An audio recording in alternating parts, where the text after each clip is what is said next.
ফেরেশতারা বলেছিল আল্লাহ আপনি মানুষ কেন বানাবেন? নাহনু নুসাব্বিহু বিহামদিকা ওয়া নুকদ্দিসু লাক। এই যে নুকদ্দিসু কুদ্দুস পাইছেন?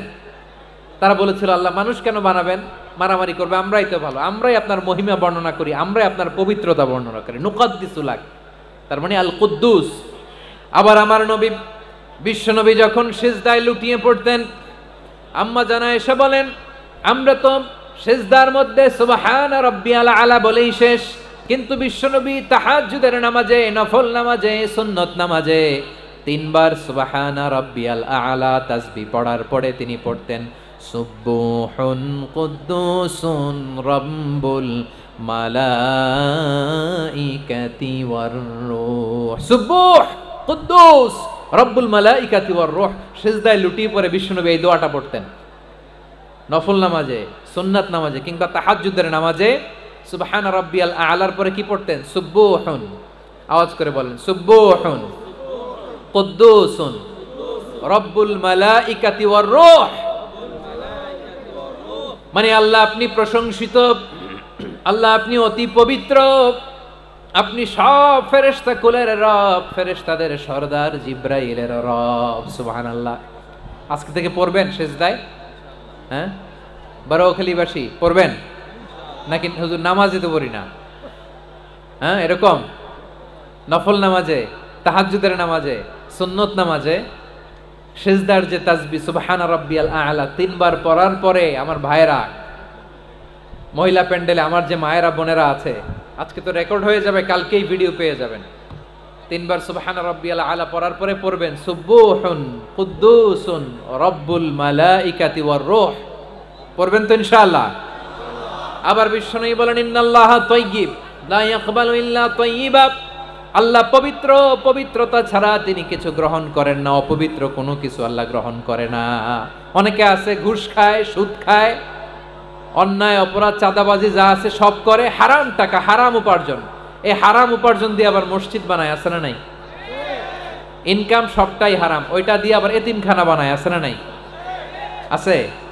ওইটা আল্লাহ কবুল করবে না, কারণ আল্লাহ নিজে পবিত্র। পবিত্র না হলে কিছুই অ্যাকসেপ্ট করেন না। সুবহানাল্লাহ পড়েন। তাহলে বুঝলাম তিনি আল কুদ্দুস মানে অতি পবিত্র। এরপরে আল্লাহ বলেন আমি হচ্ছি আসসালাম। আওয়াজ করে বলেন আসসালাম। আসসালাম মানে হচ্ছে শান্তির আধার। সালাম মানে কি? শান্তির আধার, যার কাছ থেকে শান্তি আসে। দ্য সোর্স অফ পিস, তিনি শান্তির আধার। এজন্য আমরা একে অপরের সাথে দেখা হলে কি বলি?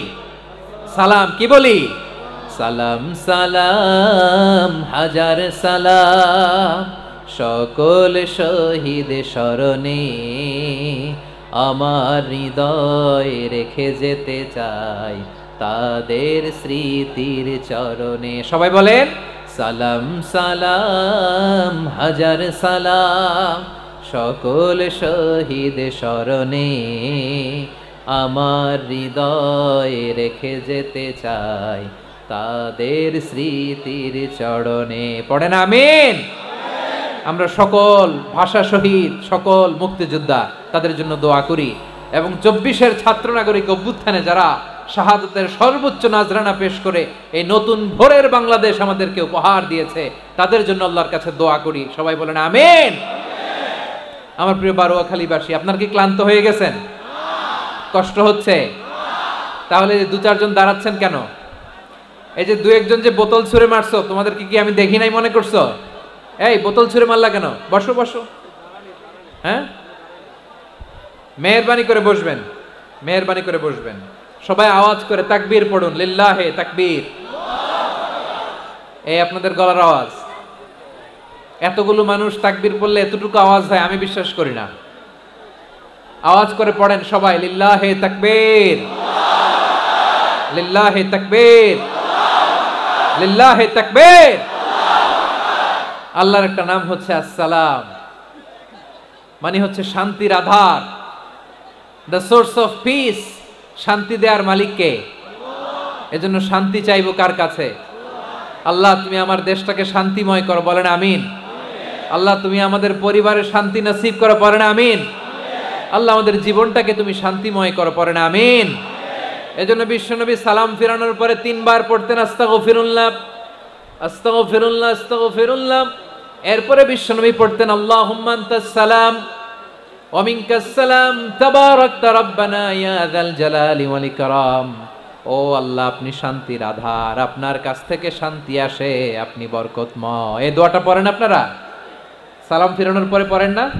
পড়বেন আজকে থেকে। আল্লাহুম্মা আনতাস সালাম ওয়া মিনকাস সালাম তাবারাকতা ইয়া যাল জালালি ওয়াল ইকরাম। আবার জান্নাতের আরেকটা নাম হচ্ছে দারুস সালাম, মানে শান্তির ঘর। জান্নাতের আরেকটা নাম কি? দারুস সালাম। ওই দারুস সালামে আমরা যেতে চাই কি চাই না? আমরা ওই জান্নাতের অধিবাসী হতে চাই কি চাই না? এই বারোয়াখালীর ঐতিহাসিক তাফসীরুল কোরআনের ময়দানে আমরা যেমনি একত্রিত হলাম, আল্লাহর জান্নাতেও যেন আমরা এভাবে একত্রিত হতে পারি। আল্লাহ তুমি কবুল করো। আওয়াজ করে পড়েন আমিন। সালামের পরে আল্লাহ বললেন আল মুমিন। আমার আরেকটা নাম হচ্ছে আল মুমিন। আল মুমিন মানে হচ্ছে নিরাপত্তা দানকারী। আমাদের নিরাপত্তা দেয় কে? নাকি পুলিশ বাহিনী, নাকি বিজিবি, র্যাব, সেনাবাহিনী, হ্যাঁ, নাকি এই যে ফায়ার সার্ভিস? কারা নিরাপত্তা দেয়? আজকের এই প্রোগ্রামের জন্য আমাদের ফায়ার সার্ভিসের ভাইরা অনেক কাজ করেছেন, আমি শুনেছি। ভাইরা স্পেশালি দোয়া চেয়েছেন এবং তাদের একটা সুনাম আছে বাংলাদেশে। জীবনের ঝুঁকি নিয়ে ফায়ার সার্ভিস বাহিনী তারা বিপন্ন মানবতাকে রক্ষা করে, ঠিক কিনা বলেন? আমি ভাইদের জন্য দোয়া করি, এই ফায়ার সার্ভিস ইউনিটকে, এই ডিপার্টমেন্টকে আল্লাহ তাআলা তুমি কবুল করো। ওনারা আমাদের শৃঙ্খলা, শান্তি শৃঙ্খলা, সিকিউরিটি এনশিওর করেন, কিন্তু আসল নিরাপত্তা দেওয়ার মালিক কে? অনেক সময় এরকম হয় না যে অনেক সিকিউরিটি দিয়ে রাখছে, কিন্তু স্নাইপার দিয়ে এমন ভাবে গুলি করছে একেবারে বড় সাহেবের মাথায় যে গুলি লাগছে, আছে না নাই? এখন সবাই মিলে বডিগার্ডের ধরে, যাই বেটা বডিগার্ড, এত টাকা দিয়ে বডিগার্ড রাখছি, আমাদের স্যারের মাথায় গুলি লাগলো কিভাবে? তো বডিগার্ড বলে আপনার স্যারের বডি তো আছে, এই যে বডি নিয়ে যান। আমি তো রুহু গার্ড না, রুহু গার্ড হচ্ছে একজন। চিল্লায় বলেন তিনি কে? আমার ভাইরা, দুনিয়াতে টাকা হলে বডিগার্ড মিলে, কিন্তু রুহু গার্ড মিলে? রুহু গার্ড মিলে? যে আমি 10 লক্ষ টাকা দিব, রুহু গার্ড লাগবে, আমার রুহু কেউ চিনে নিতে পারবে না, এরকম পাওয়া যায়? কি পাওয়া যায়? হ্যাঁ, বডিগার্ড পাওয়া যায়, রুহু গার্ড পাওয়া যায় না। ওই রুহের নিরাপত্তা দেয় কে? আল মুমিন, দ্য প্রোভাইডার অফ সিকিউরিটি। তিনি নিরাপত্তা দেয় তার নেককার বান্দাদেরকে, দুনিয়াতে নিরাপত্তা দেয়, আখিরাতেও নিরাপত্তা দেয়, ঠিক কি না? আবার আল্লাহ বললেন আল্লাযী আত'আমাহুম মিন জু'ইন ওয়া আমানাহুম মিন খাউফ। তিনি এমন সত্তা যিনি ক্ষুধা লাগলে তোমাদেরকে খাদ্যের ব্যবস্থা করে, আবার ভয়ের সময় তিনি তোমাদেরকে নিরাপত্তার ব্যবস্থা করে, ঠিক কিনা বলেন?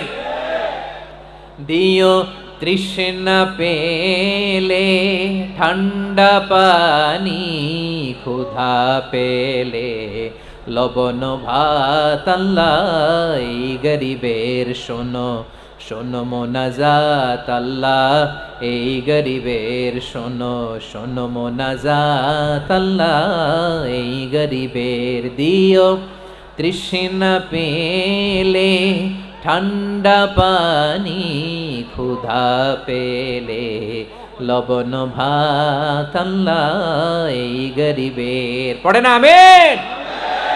আমরা যখন বিপদে পড়ি নিরাপত্তা দেয় কে? সাগরের তুফানের ভেতরে পড়ে যখন আল্লাহর কাছে ফরিয়াদ করি আমাদেরকে বাঁচায় কে? বিমানের ভেতরে যখন বিপদে পড়ি, যখন আল্লাহর কাছে সাহায্য চাই, বাঁচায় কে? কঠিন বিপদের মুহূর্তে আমাদেরকে সিকিউরিটি দেয় কে? সে আল্লাহ বললেন আমার আরেকটা নাম হচ্ছে আল মুমিন, আমি নিরাপত্তা দেই। এরপরে আল্লাহ বললেন আমার আরেক নাম হলো আল মুহাইমিন। আরেক নাম কি? আল মুহাইমিন। আল মুহাইমিন মানে হচ্ছে দ্য ওভারসিয়ার, দ্য অবজারভার, পর্যবেক্ষক, যিনি মনিটরিং করেন আমাদের সব অ্যাক্টিভিটি, তিনি মনিটরিং করেন। কোনোভাবে তার চোখকে ফাঁকি দেয়া যায় না। আল্লাহর চোখ ফাঁকি দেয়া যায়? আচ্ছা আওয়াজ করে বলেন তো, পুলিশ ভাইদের চোখ, পুলিশের চোখ মাঝে মাঝে ফাঁকি দেয়া যায় কি যায় না? সেনাবাহিনীর চোখ, র্যাবের চোখ, ইনকাম ট্যাক্স অফিসারের চোখ, দুর্নীতি দমন কমিশনারের চোখ, কিন্তু আল্লাহর চোখ, আল্লাহর চোখকে কশিন কালেও কখনো ফাঁকি দেয়া যাবে